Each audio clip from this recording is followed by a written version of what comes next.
राजनीति केवल सरकार बनाने के लिए नहीं की जाती है। राजनीति की जाती है तो देश बनाने के लिए की जाती है, समाज बनाने के लिए की जाती है। और जो मैं कह रहा हूं कि राजनीति देश बनाने के लिए अथवा समाज बनाने के लिए की जाती है, तो उसके पीछे आधार है हमारा।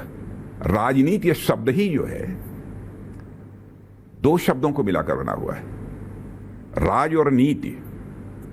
और नीति यह शब्द ही संस्कृत के नए धातु से बना हुआ है, जिसका अर्थ होता है ले जाना, टू कैरी आउट। ऐसा पॉलिटिकल सिस्टम जो समाज को सन्मार्ग की ओर, सही दिशा में ले जाने का काम करे, उसे ही हम राजनीति कहते हैं। अब विडंबना यह है कि राजनीति यह अपना अर्थ भी खो चुका है, भाव भी खो चुका है। लेकिन इसके अर्थ और भाव इस राजनीति शब्द के हम समझते हैं और उसी आधार पर हम काम करते हैं।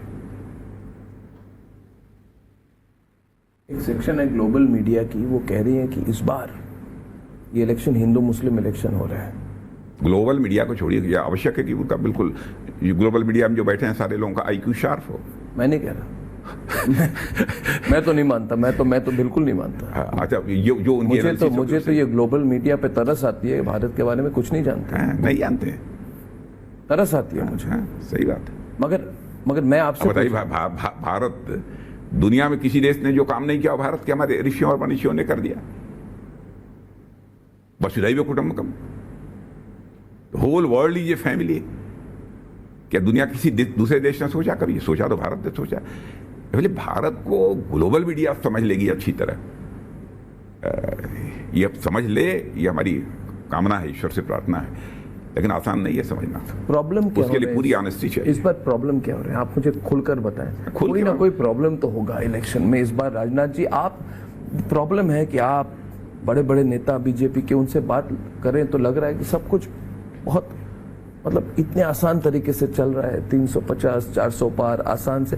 ऐसा होता तो नहीं है। देखिए, कोई ना कोई आपको प्रॉब्लम तो होगी। जैसे आपने कितनी पॉलिटिक्स देखी, आप 4 बार अध्यक्ष रह चुके भारतीय जनता पार्टी के, आप सबसे अनुभवी नेता हैं और वरिष्ठ पोजीशन पर हैं। आपको प्लस और माइनस दोनों दिखता होगा। माइनस क्या है इस बार? देखिए, सबसे बड़ी चुनौती जो हम लोगों के सामने है, और जिस चुनौती पर हम विजय प्राप्त करना चाहते हैं और विजय प्राप्त करेंगे, ये आत्मविश्वास भी है हमारे साथ। भारत को विकसित भारत बनाना है, डेवलप्ड कंट्री के रूप में भारत को बनाना है। इसके अलावा मुझे कोई चुनौती नहीं। ये राजनीतिक रिप्लाई नहीं है, ये आपकी विजन स्टेटमेंट है। मगर ये मैं आपको राजनीतिक सवाल पूछ रहा हूँ कि क्या ठाकुर आपसे नाराज हैं? बहुत बड़े ठाकुर नेता हैं आप ठाकुर नेता हैं, आपको माना जाता है भारत का सबसे बड़ा ठाकुर नेता। तो राजपूत ठाकुर नहीं, मैं आपको मीडिया की रिपोर्ट के आधार पर ही नहीं बोल रहा। रिपोर्ट आ रहे हैं कि इस बार जैसे पश्चिमी उत्तर प्रदेश में ऐसी बात हुई, और इसका लोग कह रहे हैं प्रभाव राजस्थान में भी होगा, इधर भी हरियाणा में होगा। क्या ठाकुर नाराज है भारतीय जनता? मुझे नहीं लगता, बिल्कुल करता ही नहीं लगता। तो फिर ये प्रोटेस्ट वगैरह क्यों हो रहे थे? ये देश के लिए मरने वाले हैं, देश के लिए अपनी जिंदगी देने वाले लोग हैं, और ये देख रहे हैं कि इंटरनेशनल कम्युनिटी में भारत का कद बढ़ाने वाला यदि कोई व्यक्ति है तो उसका नाम है श्री नरेंद्र मोदी। भारत को भारत की अर्थव्यवस्था को एक हाइट देने का काम यदि किसी ने किया है तो वो उस व्यक्ति का नाम है नरेंद्र मोदी। वर्ल्ड की फास्टेस्ट ग्रोइंग इकोनॉमी के रूप में भारत को इमर्ज कराने वाले कोई है तो उसका नाम है श्री नरेंद्र मोदी। तो देश को बनाने का काम, देश का मस्तक ऊंचा करने का काम जो कर रहा है, मुझे लगता है कि जो चरित्र है उसमें सारे लोग मोदी जी के साथ खड़े रहेंगे। किसान उनका जो चरित्र अब तक कर रहा है, नहीं, किसान पश्चिमी उत्तर प्रदेश, हरियाणा, महाराष्ट्र, पंजाब में किसान नाराज हैं। कोई नाराज नहीं है। समूह बन चुका है इस बार। अच्छा, ये बताइए, नाराज यदि होता समूह बन चुका है, सारे किसान नेता एक तरफ। बिल्कुल नहीं, इस बार नहीं, बिल्कुल नहीं, ऐसा मैं नहीं मानता। आपने देखा होगा इसके पहले विधानसभा चुनाव भी उत्तर प्रदेश में हुए हैं, ह्यूज मेजॉरिटी से हम लोगों ने गवर्नमेंट बनाई है। उसके पहले भी आंदोलन हुआ है। गांव के रहने वाले लोग, किसान, अब बहुत राजनीतिक दृष्टि से अब काफी जागरूक हो चुके हैं। ठीक है, अपने मुद्दों को लेकर कभी अपनी आवाज उठा सकते हैं, लेकिन जब देश का सवाल खड़ा होता है तो सारे भेदभावों को भुलाकर जो राजनीतिक दल अथवा जो सरकार देश का मस्तक ऊंचा कर रही है उसके साथ खड़े होते हैं। ईडी और सीबीआई जो कर रही है उससे क्या मस्तक ऊंचा हो रहा है?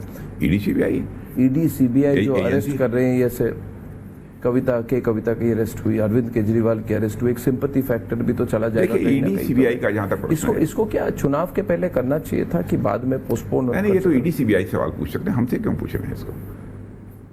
इन सब एजेंसीज का काम जो है, ये सब सिंपैथी फैक्टर जाएगी इंडिया अलायंस के लिए। नहीं, ईडी सीबीआई वगैरह जो ये अपना काम करती रहती है। दूसरी चीज, यदि ईडी और सीबीआई ने गलत काम किया है जी, तो मैं समझता हूं कि जो भी इसके विक्टिम हैं वो कोर्ट जा सकते हैं, और जिस इन एजेंसी ने गलत काम किया है तो कोर्ट, मैं समझता हूं, निश्चित रूप से उनको रिलीफ देगी।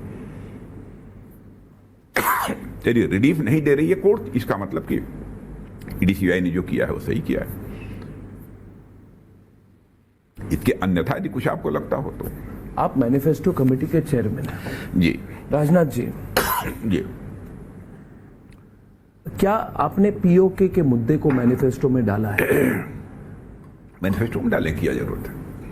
क्यों न डालें? क्यों? इसलिए कोई कुछ करना चाहे तो उसको उस पर खुलकर एक तरह से लोगों को पता चले, आप फिर कब करें वो अलग बात है। पीओके को तो हम मानते ही हैं, पीओके भारत का था, पीओके भारत का है, पीओके भारत का रहेगा। इसको इलेक्शन मैनिफेस्टो में डालने की जरूरत है। इस पर कभी ना कभी तो कोई निश्चित कार्रवाई होनी चाहिए। नहीं, बिल्कुल आराम से रहिए। आराम से मतलब? आप बिल्कुल आराम से रहिए। पीओके के लोग खुद ही डिमांड करेंगे। कश्मीर में जिस तरीके से डेवलपमेंट हो रहा है, जिस तरीके से अमन अमान की स्थिति जम्मू कश्मीर में पैदा हुई है, और भारत जितनी तेजी के साथ आगे बढ़ रहा है, यहां राशन के लिए मार नहीं होती है। पाकिस्तान हमारा पड़ोसी देश है, हमारी कामना है कि वो भी धनवान हो, ठीक बने, वहाँ की भी पावर्टी की प्रॉब्लम सब रिजॉल्व हों, क्योंकि पड़ोसियों के प्रति हम लोगों के भाव तो अच्छे ही रहते हैं। तो मुझे लगता है सारी स्थितियाँ जैसी बन रही हैं उसमें पीओके के लोग खुद ही कहेंगे कि हम भारत के साथ जाना चाहते हैं, हम अपने जम्मू कश्मीर के साथ जाना चाहते हैं। हमको कुछ करने की जरूरत, मुझे लगता है, या शायद देश में किसी को लगता हो अथवा न लगता हो, लेकिन मुझे लगता है। अच्छा, लगभग 1.5-2 साल पहले मैंने यह बात कही, आर्मी डे के अवसर पर जवानों को संबोधित करते हुए मैंने कहा था। और आपने देखा होगा कि उसके बाद टेलीविजन पर भारत के समर्थन में नारे लगाते हुए लोग पीओके में दिखाई दिए थे। हम उकसा रहे हैं उनको कि वो नहीं, उकसाने का कोई सवाल ही नहीं, ऐसी नापाक हरकत नहीं करते हम लोग। आप कह रहे खुद से लोग मांगेंगे, मतलब उससे यहाँ का डेवलपमेंट जितनी तेजी के साथ हो रहा है। बांग्लादेश के लोगों ने भी जब उनको उतनी उत्पीड़न हुई उनकी, उसके बाद मुक्ति वाहिनी बनी, मगर लास्ट में जाके भारतीय सेना को जाके सपोर्ट तो करना पड़ा। तो पीओके की जो हालत है उसको आप कैसे देखते हैं? हमारी कोई तो भूमिका होगी उस पर, हमारी धरती है, हमारा जमीन है, हमारा अधिकार है उस पर। हमने बिल्कुल अधिकार है, वो हमारा ही अधिकार तो है। आप रक्षा मंत्री, हाँ, पीओके हमारा ही है, लेकिन हम आश्वस्त हैं। नहीं, आप लोगों को आश्वस्त करें राजनाथ जी, आप आश्वस्त बिल्कुल हैं, जितने रिपब्लिक भारत के जितने दर्शक हैं। और यही नहीं, मैं बहुत सीरियसली सवाल पूछ रहा हूं। अब हम उस जनरेशन के हैं राजनाथ जी, आप हमसे सीनियर हैं। हमको हमेशा लगा था कि कई सारी चीजें देश में होनी चाहिए, एक सरकार ऐसी बने जो चीजें करे। 370 हट गया, राम मंदिर बन गई, यूनिफॉर्म सिविल कोड आने वाली है। हाँ, पक्का ये तो है हमारे इलेक्शन 100%। हाँ, इलेक्शन मैनिफेस्टो में है हमारे। उसके बाद इस पर जल्दी कर देंगे। मैनिफेस्टो में तो बहुत सालों से इस बार इसकी होगी इम्प्लीमेंटेशन होगी कि नहीं राष्ट्रीय स्तर पर? हट रहा हूं मैं राष्ट्रीय स्तर पर 1 nation 1 law, uniform civil code, आप मैनिफेस्टो कमेटी में हैं, आपने डाली है, होगी कि नहीं इस बार? क्यों नहीं होगी? अगले मैनिफेस्टो तक 2029 तक, अगले 5 वर्षों में होगा। जो कमिटमेंट है वो कमिटमेंट है। हम जनता को धोखे में रख कर राजनीति नहीं करते हैं। जो है सो है, होगा। हाँ, जितनी भी अच्छा, यूनिफॉर्म सिविल कोड को लेकर आपत्ति किसी को क्यों होनी चाहिए? मुझे तो नहीं है, मैं तो गोवा में तो ऑलरेडी पता नहीं कब से यूनिफॉर्म सिविल कोड है ना, बहुत आपके शुभचिंतक हैं जो कहते हैं उस तरह से हमारी यहाँ की मध्य प्रदेश की गवर्नमेंट ने भी, कांग्रेस गवर्नमेंट थी तो उस समय यूनिफॉर्म सिविल कोड यूसीसी पास हुआ। पता है, मगर राष्ट्रीय स्तर पर मैं राज्य के स्तर पर नहीं कह रहा, राष्ट्रीय स्तर पर होगी कि नहीं? क्यों नहीं होगी? वो तो इलेक्शन मैनिफेस्टो में हमने मेंशन किया है, और इलेक्शन मैनिफेस्टो में जो हम बोल देते हैं वो हमारे लिए मंत्र है, आप ये मान के चलिए। समय सीमा क्यों समय सीमा के अंदर हमारे वर्ड्स और डीड्स, हमारे कृति और कथन, कहने और करने में कभी अंतर नहीं रहा है।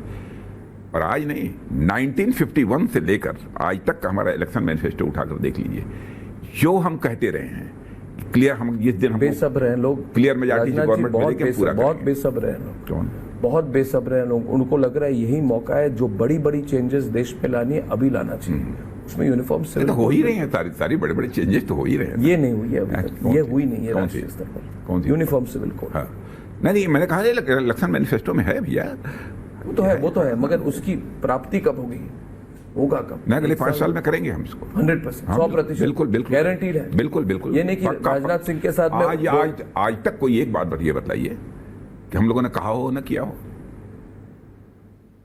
दूसरी पॉलिटिकल पार्टी ने क्राइसिस ऑफ क्रेडिबिलिटी, विश्वसनीयता का संकट भारत की राजनीति में पैदा किया है, और इस विश्वसनीयता के संकट को, क्राइसिस ऑफ क्रेडिबिलिटी को चैलेंज के रूप में किसी पॉलिटिकल पार्टी ने स्वीकार किया है तो हम लोगों ने स्वीकार किया।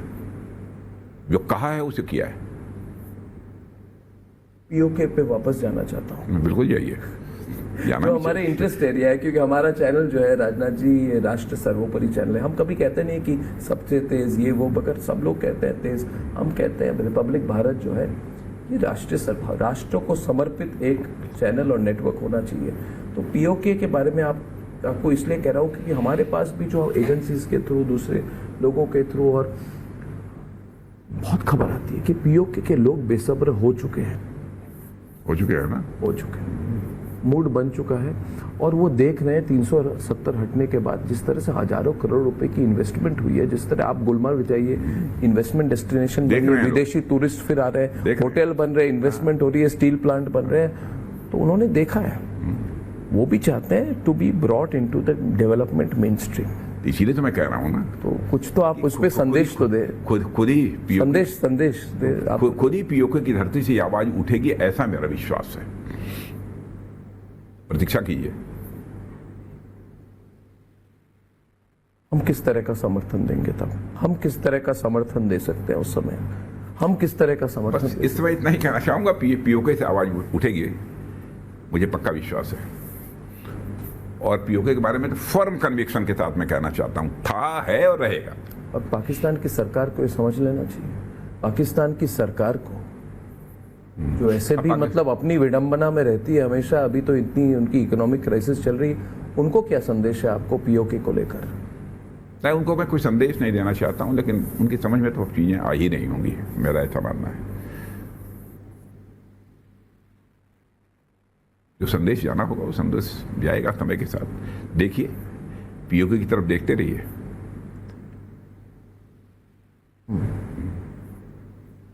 इस समय इतना ही, इस समय इतना ही, हाँ, बिल्कुल इस समय इतना ही। अगर होगा कुछ, होगा तो कुछ नहीं, निश्चित रूप से पीओके से आवाज उठेगी, मैं कॉन्फिडेंट हूं। और हमारा अधिकार, क्योंकि मुझे याद है 2 साल पहले मैंने मुझे बोला था जी, उसके बाद मैंने देखा कि पीओके में आवाज उठने लगी थी। जिस तरीके से राशन के लिए मारामारी पाकिस्तान में हो रही है, डेली वायरल क्लिप्स हो रहे हैं एक दूसरे को, और यहाँ जो है हर मंथ 5 किलो फ्री राशन सारे 80 करोड़ लोगों को भारत में मिल रहा है। बिल्कुल, ये हमारे प्रधानमंत्री कर रहे हैं जी। तब स्वाभाविक है, कोई देखेगा तो अंतर समझ में आएगा। और हम तो उनको अपना मानते ही हैं, माने हम तो बिल्कुल दिल खोल कर बैठे हैं, उनको गले लगाने के लिए दिल खोल कर बैठे हैं। गले तो लगाया ही हुआ है, गले लगाया हुआ है। आपको भी तो रिपोर्ट आ रही होंगी, आपको भी तो रिपोर्ट आती होंगी, आप रक्षा मंत्री है, इंटेलिजेंस रिपोर्ट्स, दूसरे रिपोर्ट्स आपको तो आते होंगे। मतलब ये राजनाथ जी, ये ऐसी चीज है, ऐतिहासिक कदम, ये ऐतिहासिक कदम तो होना चाहिए ना। कोई भी चुनाव के पहले मैं तो उन्हीं चीज़ों पर बात करूंगा।